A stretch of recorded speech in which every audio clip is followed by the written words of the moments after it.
It was 1981, in the small town of Brookfield, Connecticut. The snow fell softly outside, but inside the home of the Glatzel family, there was nothing peaceful about the atmosphere.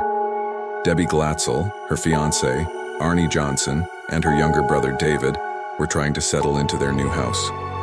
But since moving in, very strange things had happened. 11-year-old David had started acting weird and claiming that he had seen a monster. According to David, a dark man with glowing red eyes and a deep, terrifying voice appeared in his room at night. The monster scared him and scratched him, sometimes throwing him around the room. Debbie thought it was all nonsense. She didn't believe in ghosts or demons. But when she found unexplained scratches on her brother and heard him screaming at night, she became worried. Sometimes the boy would be found with bruises, and other times his sheets were ripped to shreds.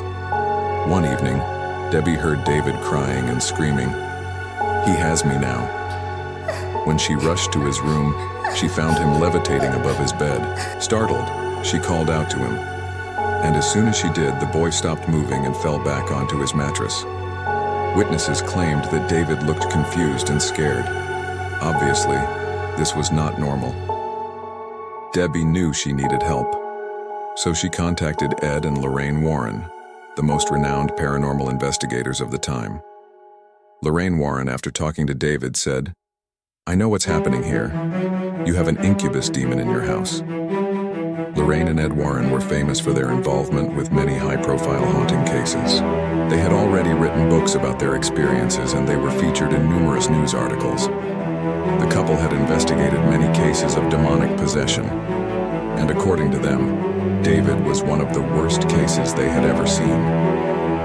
The Warrens set up an altar with a cross, candles, holy water, and a Bible in an attempt to block the demon from entering the bedroom.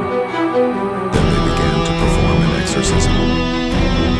David seemed calm at first, but soon he started speaking in strange tongues, contorted into unnatural positions.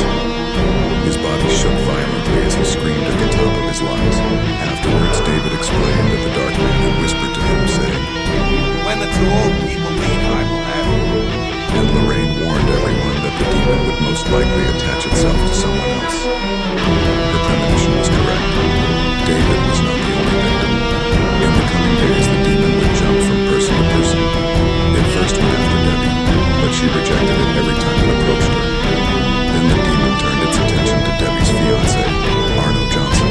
Arne was skeptical about the demon at first, but eventually agreed to let the priest perform an exorcism. As the ritual continued, however, Arne suddenly stopped listening to the priests and began yelling at them. In a voice that witnesses described as demonic, he shouted, "Get out, I am the master here, I am the lord of this house." Witnesses claimed that Arne's eyes were completely black, lacking any humanity or recognition. Lorraine stepped forward and implored Arne to let the exorcisms continue. However, Arne responded by grabbing Lorraine by the throat and throwing her to the floor. Arne grew stronger, shoving everyone out of his way until he reached David. He picked up his younger stepbrother and hurled him across the room. At that point, Debbie's mother, who was also present during the exorcism, began screaming, "He's got the boy again!" Debbie rushed over to David, who was lying motionless on the ground. To her horror, the demon had strangled David, leaving marks around his neck. Everyone panicked and rushed to help him, and finally, David was able to breathe again. But this proved to be a turning point in the case. Everyone realized the demon was growing stronger. Debbie feared for her brother's life, so she begged Arne to allow the priest to perform one final exorcism. But while the exorcisms were taking place, Arne became angry. He screamed at the priests, "You are nothing but a bunch of dirt, stinking hypocrites who can't get rid of the demon because you really believe in him. You haven't got the guts to cast out the devil." Suddenly, Arne stood up and walked toward the front door. Once outside, he kicked a rock across the road. "What?" asked one of the priests.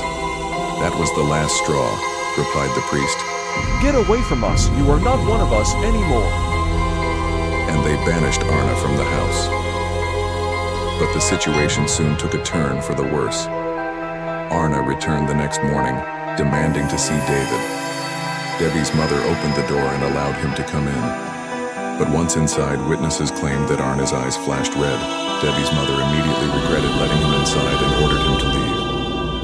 Arne refused and told her, No, I'm not going anywhere. He then grabbed Debbie's mother around the neck and smashed her head against the wall. Luckily, Debbie arrived just in time to save her mother, and she managed to fight off Arne. But then he lunged at her, sinking his teeth into her arm. Debbie screamed and pushed him away. When Arne noticed a blood stain on his mouth, he calmly licked it off and said, It tastes good, blood is good. Debbie escaped outside and ran to call the police. She claimed that Arne looked at her, smiled, and disappeared. The police never found Arne and assumed that he had fled. However, in the following weeks, he returned several times. Each time he visited, more horrible things happened. People were injured and even killed. Then on March 16, 1981, tragedy struck again. Arne showed up at the house looking calm and relaxed. He told those inside he wanted to speak to David, but Debbie refused to let him see her brother. Witnesses said that Arne's smile faded and his eyes flashed red. Then he stormed out of the house. About an hour later, the police received a phone call reporting a disturbance at Jack Satriano's house. Jack was the landlord of the house where the Glatzels lived. When officers arrived, they found Jack dead inside his home with multiple stab wounds. They also found Arne covered in blood and holding a knife. The police immediately arrested Arne for murder. During the investigation, Arne's lawyers and priests testified that he was innocent, arguing that the devil made him commit the crime.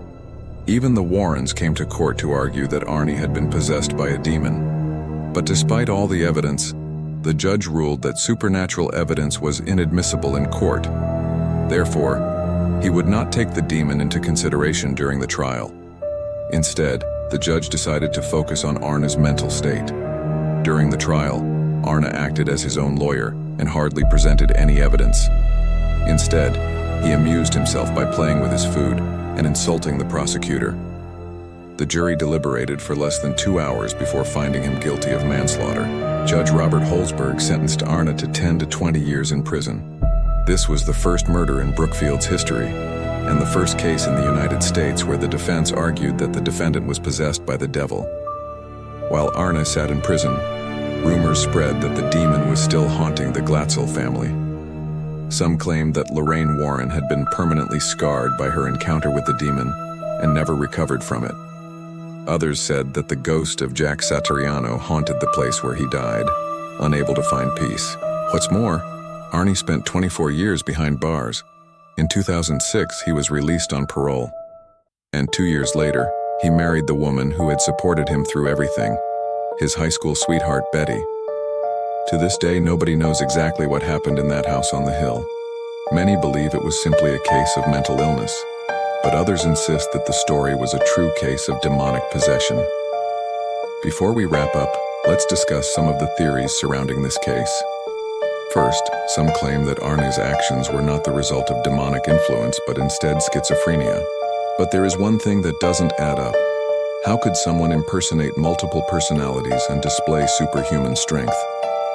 Others say that the entire story was fabricated by the Warrens to promote their careers. This theory seems far-fetched considering the amount of witnesses. Additionally, witnesses claim that they saw Arne change right before their eyes, displaying characteristics that he never showed before. So did a demon really possess Arne Johnson? Or was this a case of schizophrenia? Was it an elaborate hoax? Let us know your thoughts in the comments. And as a reminder, this case is still ongoing. Arne Johnson is a free man, but he continues to be investigated for other crimes. Thank you for watching. If you enjoyed this story, don't forget to like, share, and subscribe for more real-life horror and unsolved mysteries. Have a great night and see you soon.